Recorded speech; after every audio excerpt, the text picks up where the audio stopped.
Assalamualaikum warahmatullahi wabarakatuh. Apa kabar pemirsa Banten TV? Senang sekali saya Lili Khulwatunimah kembali menjumpai Anda dalam program Dialog Eksklusif. Kali ini kita akan membahas terkait mengoptimalkan potensi kawasan industri Banten untuk mendorong pertumbuhan ekonomi daerah. Kita tahu pemirsa, Provinsi Banten ini merupakan wilayah strategis di ujung barat Pulau Jawa yang memiliki potensi ekonomi dan industri yang signifikan. Kemudian juga didukung oleh infrastruktur yang terus berkembang. Sebagai salah satu pusat industri di Indonesia, Banten terus menunjukkan keunggulan dalam sektor manufaktur. Kawasan industri di Cilegon, kemudian juga Tangerang dan Serang menjadi tulang punggung utama ekonomi di provinsi ini. Dengan potensi industri tersebut, tentu saja perlu dimaksimalkan agar mampu menopang perekonomian di Banten. Bersama saya pemirsa sudah hadir anggota Komisi 2 DPRD Provinsi Banten, Ibu Uswatun Hasanah. Assalamualaikum Ibu. Waalaikumsalam warahmatullahi wabarakatuh. Kabar baik Bu? Baik, alhamdulillah. Terima kasih sudah sekian kalinya untuk hadir di studio Banten TV dan hari ini juga kembali meluangkan waktunya untuk kami. Terima kasih ya Bu ya. Sama-sama. Baik, mengawali perbincangan kita Bu, kita tahu Banten ini kan memang dikenal sebagai salah satu provinsi dengan boleh dibilang kawasan industri terbesar salah satunya di Indonesia. Kemudian dari perspektif Komisi 2, bagaimana Ibu melihat posisi strategis kawasan industri di Banten ini dalam mendorong pertumbuhan ekonomi daerah? Ya, untuk Banten sendiri bahwa Banten ini adalah merupakan kawasan industri memang betul. Karena memang kalau di wilayah Provinsi Banten ada wilayah bagian bagian utara yaitu wilayah Tangerang itu banyak sekali kawasan industri di situ.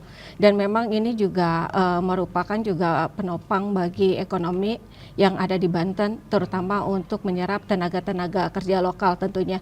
Karena kita menginginkan ketika ada kawasan industri hadir di wilayah Provinsi Banten ini agar bisa bermanfaat untuk mengangkat tenaga kerja yang ada di wilayah-wilayah tersebut.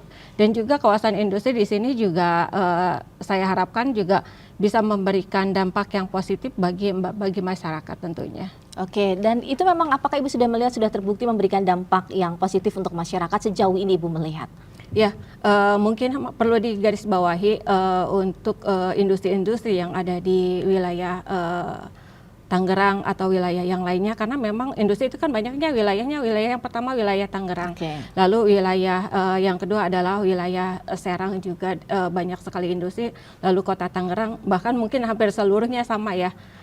Banyak industri yang di sini diharapkan bisa memberikan dampak positif bagi masyarakat sekitar. Misalkan di situ kan ada seperti dana CSR. Nah, dana CSR memang dalam undang-undang tidak diwajibkan untuk membayar kewajiban dana CSR. Undang-undangnya menyebutkan begitu karena ini adalah sebuah anjuran untuk menyerahkan 2,5% dana tersebut untuk membangun wilayah. Tetapi kembali lagi diingatkan di sini untuk kawasan industri agar bisa bermanfaat ketika ada masyarakat membutuhkan fasilitas, misalkan jalan yang biasa dilalui oleh lalu lalang truk atau kendaraan berat yang ada di kawasan tersebut, sekiranya dari pabrik-pabrik atau perusahaan-perusahaan bisa memperbaiki atau memuluskan jalan itu. Oke, sejauh ini apakah dana CSR sendiri sudah banyak yang terserap Bu di Banten itu? Selama ini mereka sih yang saya tahu mereka mengelola sendiri. Jadi di situ CSR itu mengelola sendiri dengan mereka melakukan kegiatan sosial di masyarakat. Yang kita mau ketika dia mempunyai perusahaan itu, mereka mau berkontribusi untuk membangun wilayah. Misalkan di situ ada membutuhkan saluran air bersih, lalu membutuhkan perbaikan buat musola.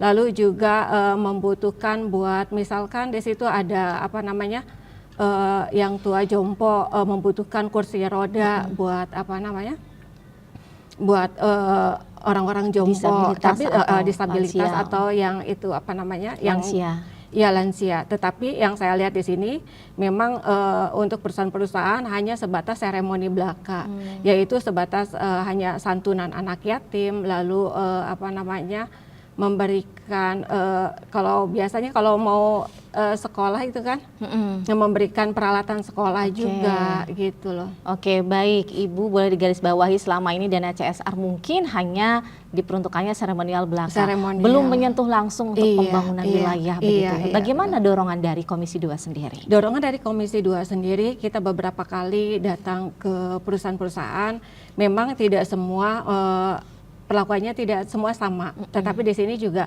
ada beberapa perusahaan, tapi hanya segelintir yang mereka juga berkontribusi untuk pembangunan di wilayah itu. Misalkan contoh beberapa kali di wilayah Tangerang, selama ini ada beberapa perusahaan juga membantu, misalkan untuk sarana air bersihnya juga. Gitu. Diharapkan ini semua nih. Semua perusahaan ya, karena kita tahu sebenarnya kan tadi jumlahnya banyak banget. Jumlahnya banyak. Kalau di Kabupaten Tangerang sendiri mungkin dapil Ibu, ada berapa banyak industri sebenarnya? Kurang lebih yang terdata mungkin sekitar kurang lebih 1 juta ya. 1.000 yang terdata. Ya, 1.000 yang terdata. Tapi di lapangannya lebih dari 1.000 mungkin? Lebih, karena kan perusahaan ada yang perusahaan besar, lalu perusahaan kecil. Tapi sekarang juga karena banyak sekali perusahaan-perusahaan yang tutup juga pindah ke Jawa, eksodus. Karena di sini kan selain banyak sekali perusahaan-perusahaan yang eksodus ke luar Jawa karena melihat dari UMR mungkin, karena kalau UMR di Jawa kan relatif lebih sedikit, lalu pengeluaran juga tidak terlalu besar, tetapi untuk wilayah Tangerang sendiri memang di sini UMR masih perlu kenaikan juga dari pekerja-pekerja itu, karena memang kebutuhannya semakin hari semakin meningkat. Dan mungkin berbeda kebutuhan antara di Banten dengan Jawa sana. Iya, gitu karena mungkin kebutuhan untuk wilayah karyawan di Tangerang ini kebutuhan cicilan motor, mungkin buat cicilan rumah juga, untuk buat kehidupan sehari-hari tidaklah mencukupi. Oke, karena kita tahu aturan dari masyarakat berpenghasilan rendah aja kan paling tidak 8 juta MBR itu. Sedangkan UMK kita tidak ada yang sampai di angka 8 Bu ya. Artinya memang kesejahteraan di Provinsi Banten sendiri perlu ditingkatkan. Perlu ditingkatkan sekali gitu. Oke, dan dengan adanya industri ini, dengan banyaknya industri di Banten, apakah sudah dapat menopang kesejahteraan masyarakat itu sendiri menurut Ibu? Saya rasa seharusnya cukup ya untuk menopang kesejahteraan. Tetapi di sini kita lihat untuk kawasan industri banyak juga tidak menyerap ke tenaga kerja lokal, hanya beberapa persen saja. Kita tidak bisa melihat dari satu sisi saja, misalkan dari satu sisi perusahaan, bahwa perusahaan itu tidak mau untuk warga lokal bekerja di tempat itu. Karena beberapa kali saya berkunjung ke wilayah-wilayah kawasan industri, dan saya menekankan agar adanya bisa menyerap tenaga kerja dari lokal. Mereka jawabannya memang kita sudah mengutamakan Bu untuk warga lokal bekerja di wilayah di kawasan tersebut. Tetapi kembali lagi kepada sumber daya manusia itu sendiri. Kadang-kadang merasa warga lokal mereka datang, kadang-kadang hari ini datang, besoknya tidak lagi gitu loh. Harusnya juga ketika masyarakat diberikan kepercayaan untuk bekerja di situ, harus dimanfaatkan sebaik mungkin, karena memang kan dari pemerintah sendiri dalam Perda di tahun 2016 memang mewajibkan warga lokal untuk terserap menjadi tenaga kerja di kawasan industri yang ada di situ. Oke, jika tidak banyak terserap di industri, apakah mungkin dari sumber daya manusianya sendiri yang tidak mumpuni, Bu? Sumber daya manusia saya lihat di sini memang untuk tenaga kerja tidak bisa dibagi rata, karena memang banyak sekali yang mempunyai skill dan juga banyak juga yang tidak, sekedar mungkin hanya titipan mungkin ya. Tetapi di sini juga beberapa bekerja sama dengan pemerintah sendiri. Ini ada kerjasama dari pemerintah, dari mulai ada sekolah vokasi kan, dari bekerja sama dengan SMK. Maka di situ dipersiapkan orang-orang yang bisa untuk siap kerja. Jadi sekarang memang kerjasamanya antar SMK lalu SMA juga mereka dari kawasan industri mempersiapkan untuk tenaga-tenaga kerja yang handal. Oke, kita kembali lagi ke industri, Bu. Menurut Ibu dari kacamata Ibu sendiri sebagai Komisi 2 DPRD Banten, apa saja capaian sektor industri di Banten, Bu, dalam beberapa tahun terakhir mungkin yang patut diapresiasi oleh masyarakat? Yang pertama yang patut diapresiasi oleh masyarakat di sini memang penanaman modal yang tinggi ya. Ya dari luar juga investor luar juga sudah mulai melirik juga ke Banten. Oke. Lalu di sini kawasan-kawasan industri juga di sini cukup sangat baik sekali, terutama dalam industri alas kaki. Karena alas kaki di Kabupaten Tangerang khususnya ini jadi primadona sendiri untuk kawasan industri itu. Karena banyak juga dari untuk diekspor ke luar negeri juga. Kebanyakan adanya wilayah Cikupa kan. Untuk alas kaki. Lalu kawasan industri yang paling banyak di sini memang di wilayah Tangerang sih, wilayah Kabupaten Tangerang, lalu Kota Tangerang juga banyak industri di situ. Tapi yang paling banyak di Kabupaten Tangerang. Kabupaten Tangerang, ya. Oke. Menurut Ibu tantangan terbesar yang mungkin masih menghambat perkembangan kawasan industri di Banten saat ini apa? Ketenaga kerjaan. Karena ketenaga kerjaan kembali lagi karena di sini juga kurangnya penyerapan ke tenaga kerja lokal juga.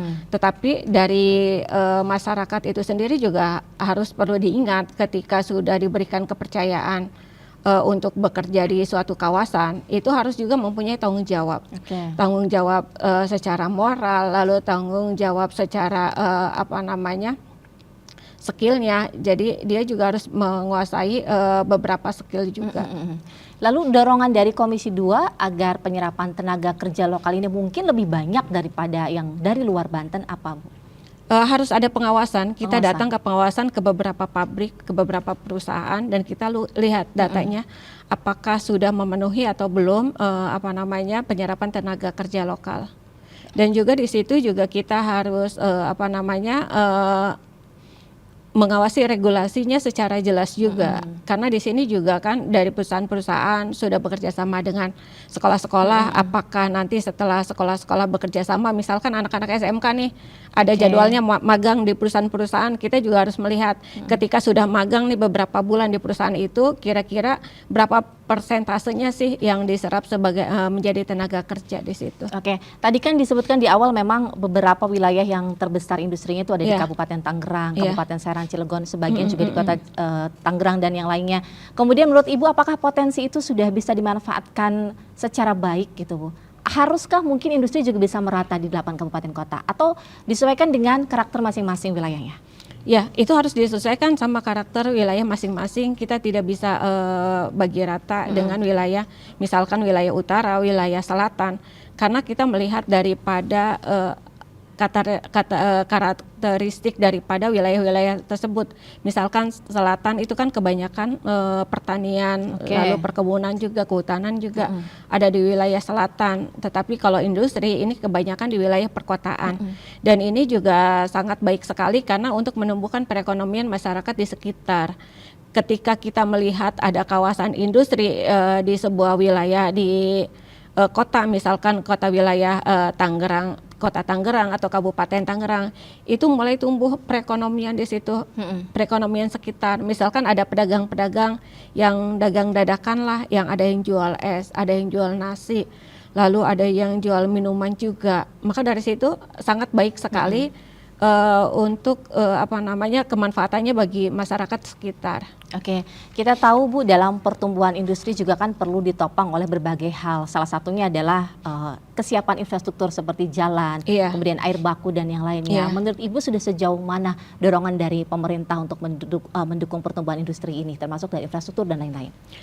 Selama ini dari pemerintah cukup sangat baik sekali, dan juga dari kawasan industri juga seharusnya ini bisa bekerja sama dengan pemerintahan. Ketika dia memiliki perusahaan-perusahaan atau kawasan industri di tempat tersebut, dia harus bisa membangun wilayahnya di tempat tersebut, seenggak-enggaknya minimal di keluar masuknya jalan, lalu juga dia bisa bermanfaat juga untuk wilayah sekitar juga, lalu bisa menumbuh menumbuhkan pembangunan yang ada di wilayah. Yang pasti itu harus diutamakan pembangunan di wilayah sekitar. Walaupun ada beberapa wilayah yang mungkin dari pemerintah daerah belum bisa melakukan mengapresiasi keinginan masyarakat untuk membangun wilayah, misalkan jalan, gang atau yang lain sebagainya. Seharusnya dari kawasan industri ini cukup bisa membantu juga gitu. Oke. Kemudian gimana Bu, DPRD mendorong pemerataan investasi agar tidak melulu di wilayah utara Banten? Kita tahu kan lebih banyak investasi itu adanya di utara Banten begitu. Iya, harus kita bisa membuat promosi ke investor-investor di luar. Karena mungkin banyak juga investor yang lain tidak paham dan juga tidak mengenal wilayah Banten secara keseluruhan. Kalau wilayah utara sudah banyak ada di kawasan industri sudah banyak di utara, nanti mungkin kita akan menggiring investor-investor lain untuk datang ke wilayah-wilayah selatan. Misalkan di wilayah selatan kan ada wilayah pertanian, mungkin kita juga bisa memperlihatkan bahwa untuk pertanian ini juga bisa menjadikan kawasan industri juga. Karena kalau kita lihat untuk pertanian sekarang kan memang banyak sekali dimiliki oleh perorangan dan swasta. Lalu kalau misalkan kita tidak terjun untuk wilayah tersebut dibikin kawasan industri, kita memang cukup tertinggal juga. Karena memang kita tahu untuk pertanian ini kan memang masalah sektor yang sangat penting, jantungnya ketahanan pangan. Maka dari situ sangat bagus juga kita melihat bahwa kawasan-kawasan mana sih, misalkan selatan ini bagus untuk kawasan industri khusus pertanian dan ketahanan pangan, lalu sektor lainnya misalkan wilayah utara ini bagusnya buat industri apa sih, lalu Cilegon juga kawasan industrinya kan beda lagi. Iya. Artinya memang investasi juga boleh merata di wilayah selatan, tapi disesuaikan dengan karakteristik dari wilayahnya ya, Pak. Betul. Baik, Ibu, persaingan antar daerah dalam menarik investasi kan boleh dibilang semakin ketat. Menurut Ibu, strategi apa yang perlu dilakukan agar Banten ini tetap menjadi tujuan utama investor? Ya, kembali lagi kita harus bisa mempromosikan dari beberapa daerah agar bisa menarik investor yang datang. Dan sekarang memang kemarin pemerintah Provinsi Banten kalau nggak salah ya, itu mendapatkan penghargaan juga dari realisasi investasi yang melampaui target sekitar 130,2 triliun sepanjang tahun ini. Wow. Bahkan investasi ini mencapai 108,95% dari target yang ditentukan. Berarti kepercayaan daripada investor sendiri terhadap Banten ini kan cukup sangat tinggi. Dan memang kalau Banten ini mempunyai dua jalur kendaraan yang cukup sangat menguntungkan bagi kita di wilayah selatan utara? Yang perbatasan Lampung itu ada, kita mempunyai gerbang lah ya. Iya, Bakauni, Merak, lalu kita mempunyai Pelabuhan Merak, lalu kita mempunyai juga Bandara Soekarno-Hatta, dan memang itu letaknya ada di wilayah Banten. Dan pernah kita mendatangi ada satu yang di wilayah Bandara Soekarno-Hatta, itu merupakan kan daerah kita. Seharusnya kita juga mempunyai maskot sendiri di Bandara Soekarno-Hatta. Misalkan kita bisa memasang maskot ciri khas kita, misalkan baduy atau baju baduy atau yang lainnya. Itu kita harus bisa memasang di situ. Karena saya pernah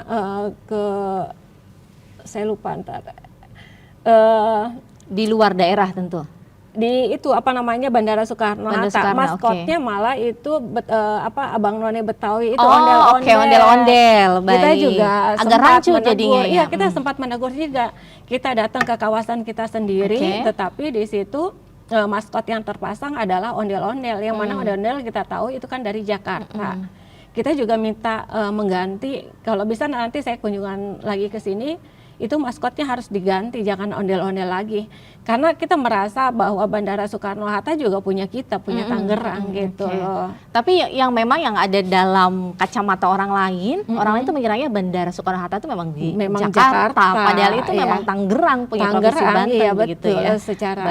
Secara apa namanya, secara geografis. Ya, berarti memang harus dikuatkan tadi di maskot tadi, Bu, maskot, ya. Kalau kelihatannya ondel-ondel, ya orang kiranya Jakarta, bukan di Banten. Iya. Menurut Ibu apa maskotnya yang harusnya saya rasa itu badak mungkin ya. Badak, kalau badak ya. Atau bisa juga maskot orang Baduy ya. Oke. Karena kalau Banten sendiri kan lekat sekali dengan masyarakat Baduy yang cukup sangat terkenal karena masyarakat tersebut kan sudah mandiri secara ekonomi. Baik.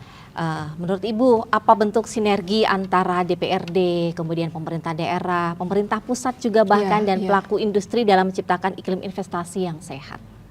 Ya, seharusnya memang diatur untuk penanaman modalnya itu sendiri ya, untuk di wilayah khususnya untuk Banten. Lalu juga dari pusat ini juga harus diatur juga tentang pengaturan yang ada di yang mana untuk ketenaga kerjaan. Lalu juga di sini investasi juga harus dijamin keselamatannya juga, lalu dijamin untuk bertumbuh berkembangnya di daerah tersebut. Jangan sampai ketika investor datang ke sini tiba-tiba memang kan negara kadang-kadang tidak aman juga, terjadinya demo juga, kadang-kadang itu yang membuat investor itu takut datang ke Banten. Kabur, iya. Karena beberapa bukti yang ada di wilayah Banten itu sendiri, beberapa kawasan industri, perusahaan-perusahaan besar juga kebanyakan memang eksodus ke luar Jawa gitu loh. Oke, artinya memang sudah merasa mungkin tidak aman, makanya berpindah dari Banten, begitu ya. Nah, itu bagaimana caranya agar tetap dijaga iklim investasinya, begitu Bu ya.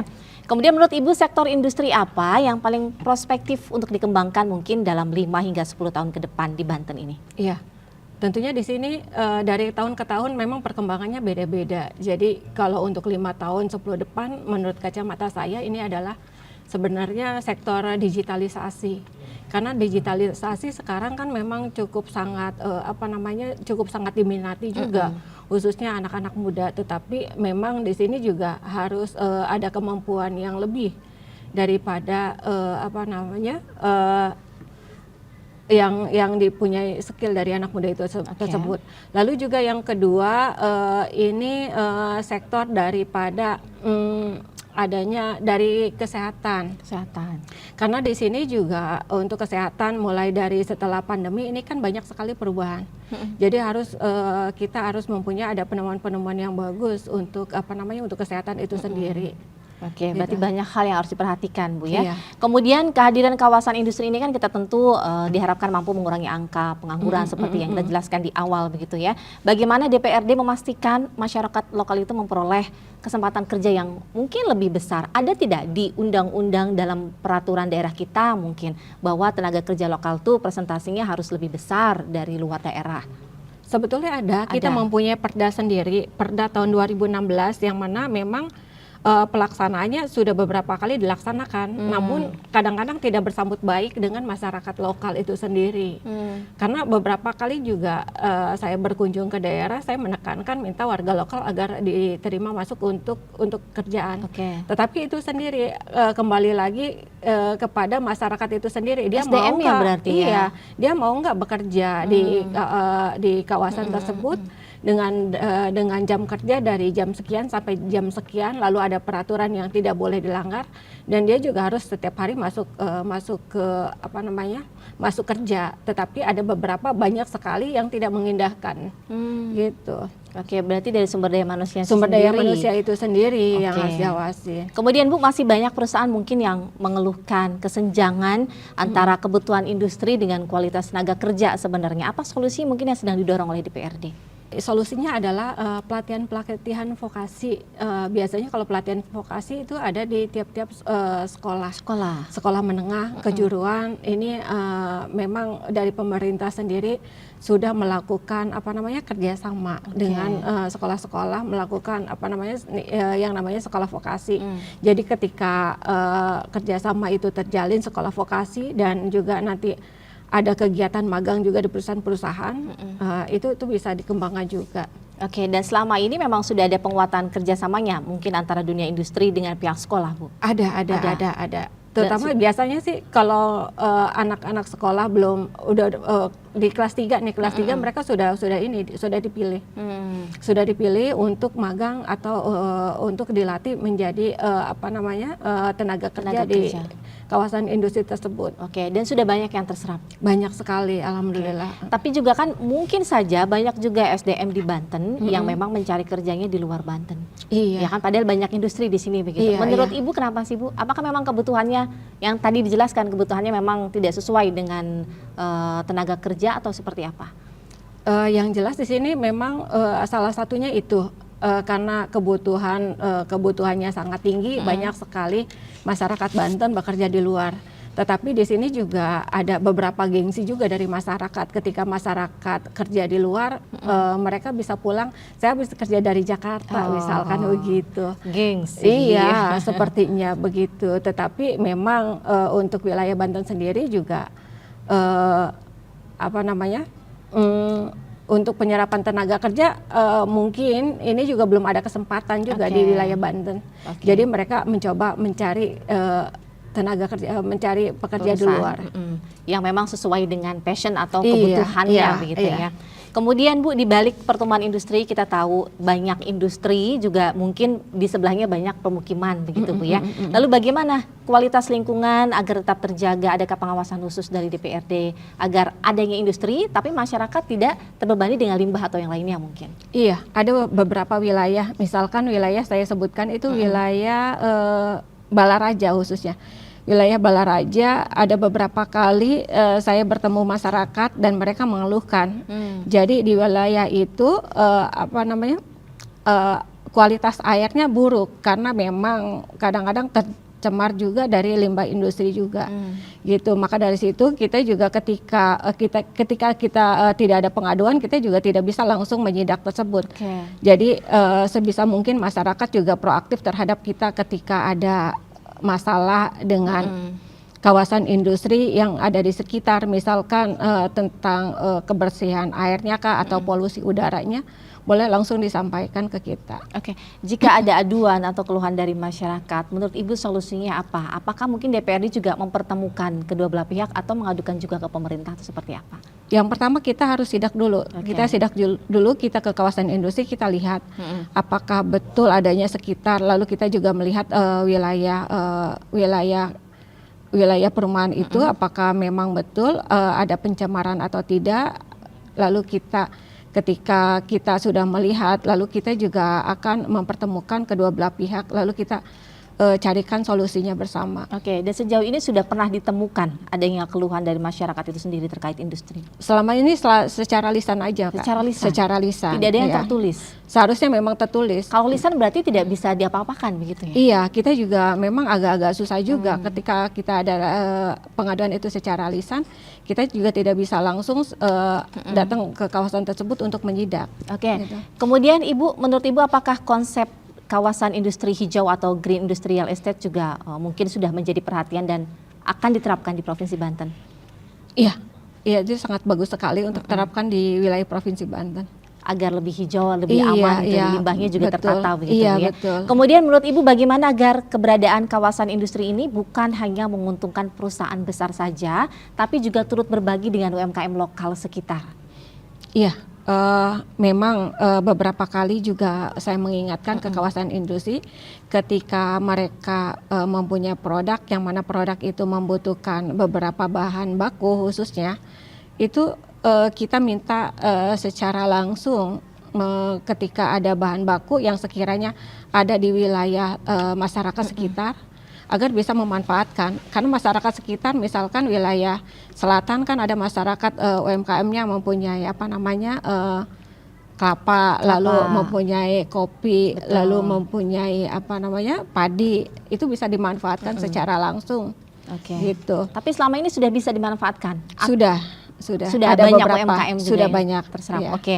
Kemudian menurut Ibu seberapa penting kemitraan antara industri besar dengan UMKM sebagai bagian dari rantai pasok industri agar bisa berkelanjutan ke depannya? Iya, sangatlah penting bagi masyarakat dengan kawasan industri dengan UMKM, karena ini kan menciptakan ekonomi yang cukup sangat baik sekali. Karena memang bisa memanfaatkan juga daripada hasil olahan dari UMKM itu tersendiri. Oke. Maka ini juga bisa menopang kerjasama yang baik sehingga menumbuhkan perekonomian di wilayah Banten. Oke, jadi industri besar boleh berkembang, UMKM, Iya, lokal juga harus berkembang, iya. begitu Bu ya. Bahkan ada beberapa juga kawasan industri, misalkan kawasan industri makanan, mereka juga punya itu sendiri, kerjasama dengan UMKM dengan menjual makanan itu, Kak. Makanan itu sehingga dia juga tidak membelinya dari toko grosiran, tetapi bisa membelinya di wilayah pabrik tersebut. Tetapi yang itu terjadi hanya di wilayah sekitar kawasan industri itu aja. Oke, berarti kalau UMKM yang lokal yang jauh dari industri belum bisa terserap begitu ya? Iya. Lalu Bu, menurut Ibu program apa yang mendorong produk lokal di Banten ini bisa menjadi bagian dari kebutuhan perusahaan-perusahaan besar? Tentu banyak dong, atau ada? Iya. Memang ada beberapa produk yang ada di Banten agar bisa mendorong untuk industri-industri yang ada di wilayah Banten. Misalkan itu di wilayah selatan kita banyak menemukan kelapa ya. Kelapa? Itu batoknya bisa juga dibuat sebagai pemenuhan daripada produk-produk, misalkan batok kelapanya bisa dipakai juga, lalu serabutnya juga kan bisa dijadiin tas juga. Jadi kita sih sebenarnya tidak kekurangan bahan baku untuk wilayah Banten itu sendiri. Lalu wilayah Banten sendiri juga di wilayah selatan itu kan ada kopi yang memang cukup sangat enak sekali. Kalau kita lihat memang tren kopi itu kan cukup sangat tinggi sekali, bahkan disukai anak-anak muda sekarang. Bahkan di tiap berapa jengkal itu kan ada gerai-gerai kopi, kita manfaatkan. Nah sekarang yang sedang ramai itu kopi merek tertentu di wilayah-wilayah khususnya Tangerang itu sudah banyak ada kios-kios ya. Padahal kalau yang merek tersebut tidaklah mempunyai gerai-gerai kios-kios untuk penjualan kopi tersebut, tetapi ada pebisnis yang hebat di wilayah Jawa, dia membuat tuh brandnya adalah brand kopi tertentu, lalu boleh sebut merek? Boleh, ya? apa-apa. Merek Nescafe. Saya lihat ini Nescafe ini sangat bagus sekali karena dilirik juga oleh pebisnis yang ada di wilayah Jawa. Dan dia membuat franchise. Jadi franchise dia membuat meracik sendiri kopi Nescafe itu sedemikian rupa, dia membuka franchise dan orang itu bisa bekerja sama. Masyarakat kecil bisa bekerja sama membuka gerai Nescafe itu di wilayah-wilayahnya. Bahkan di wilayah saya sendiri khususnya Balaraja itu yang belanja atau ingin membeli minuman Nescafe itu cukup banyak sekali Kak, sampai bermeter-meter itu Kak kadang-kadang antrenya. Oke, berarti memang banyak sekali sebenarnya potensi lokal yang bisa dikembangkan. Bahkan bisa menumbuhkan turut serta kebutuhan dari industri besar. Iya, betul. Kalau bisa sih kita harus mempunyai produk unggulan, misalkan kopi.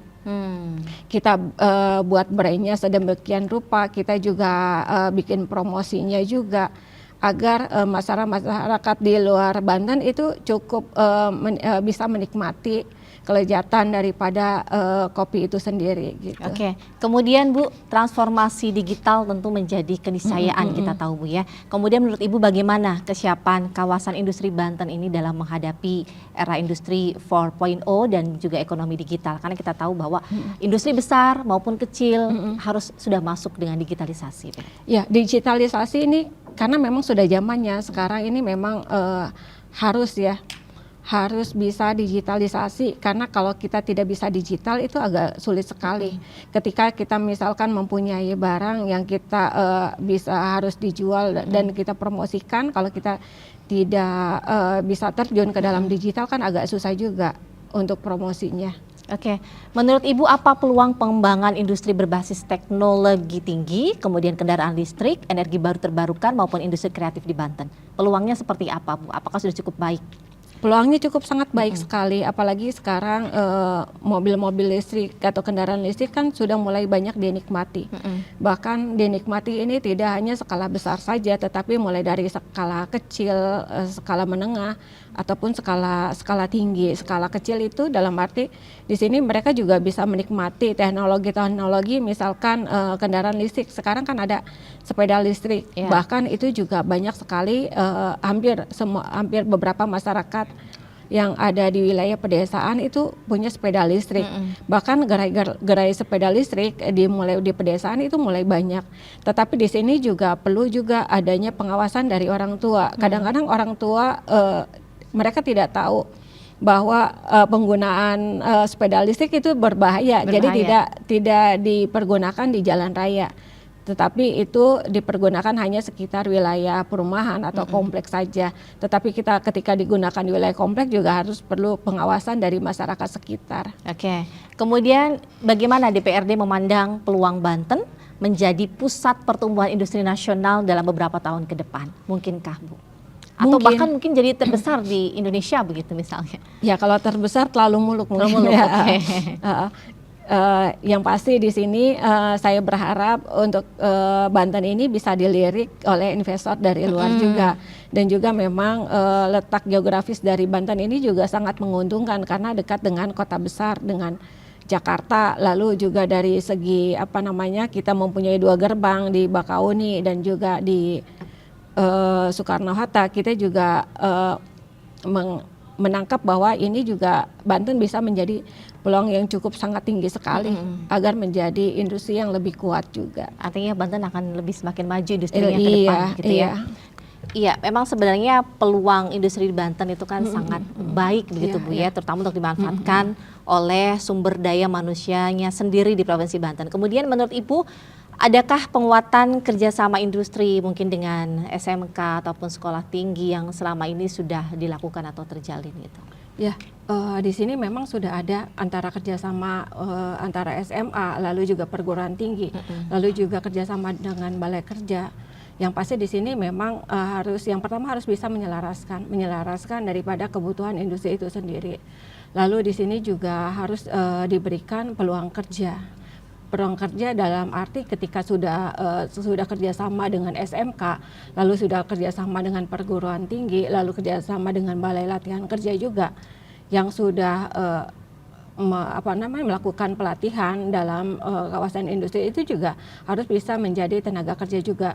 Dan kalau bisa di sini sih dari pemerintah Provinsi Banten juga harus memasukkan kurikulum ketenaga kerjaan dalam kurikulum sekolahnya. Karena memang Banten sendiri ini menjadi potensi besar untuk menjadi kawasan industri yang cukup sangat besar sekali.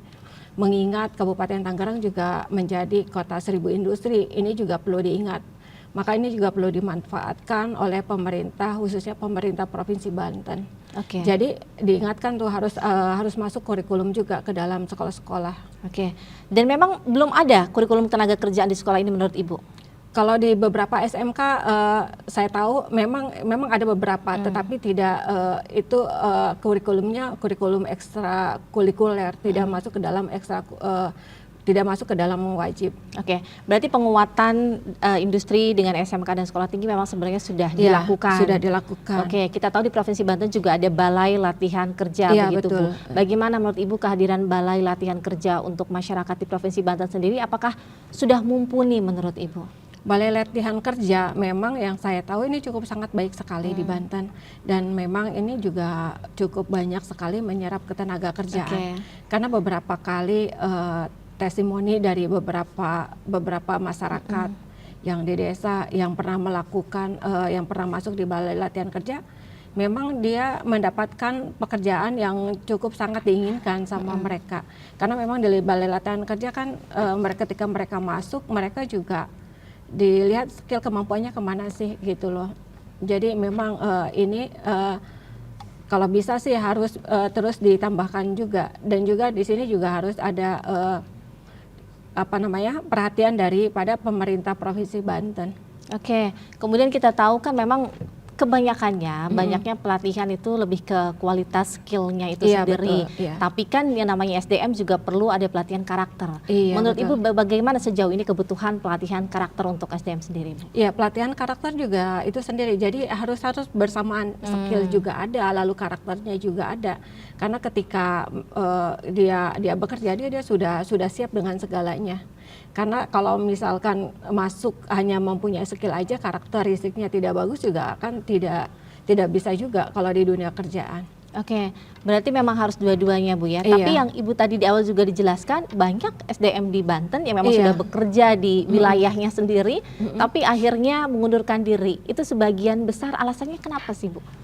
Alasannya mungkin klise ya. Kalau orang bilang sih akam sih anak kampung sini. Oke. Sebenarnya juga tidak bagus juga, karena kita juga tidak enak ketika DPRD datang ke perusahaan itu, kita menanyakan kenapa warga lokal tidak diterima kerja.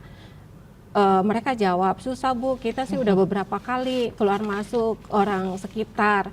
Kadang-kadang mereka datang, tapi besoknya kadang-kadang enggak gitu.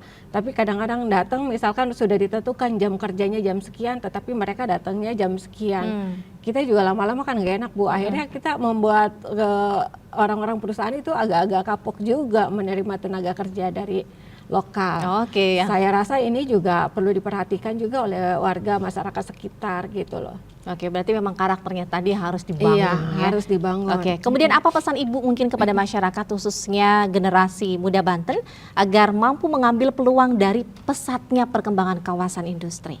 Ya, bagi masyarakat Banten ketika masyarakat diberikan kesempatan untuk bekerja, gunakanlah sebaik mungkin. Karena kepercayaan kepercayaan dan kesempatan itu tidak datang dua kali. Jadi ketika diberikan kepercayaan, lakukan dengan sebaik-baiknya dan manfaatkan. Dan mumpung banyak industri Iya. di Banten, manfaatkan Iya. dengan baik. Mau kerja mana juga sebenarnya bisa. Bisa sebenarnya karena banyak sektornya, banyak Iya, bidangnya betul, begitu. betul. Baik, terima kasih banyak Ibu sudah hadir Iya, di iya. Studio Banten TV, dan pemirsa demikian dialog eksklusif kami. Saya Lilik Hulwatunima dan kru yang bertugas mohon pamit. Wassalamualaikum warahmatullahi wabarakatuh. Waalaikumsalam.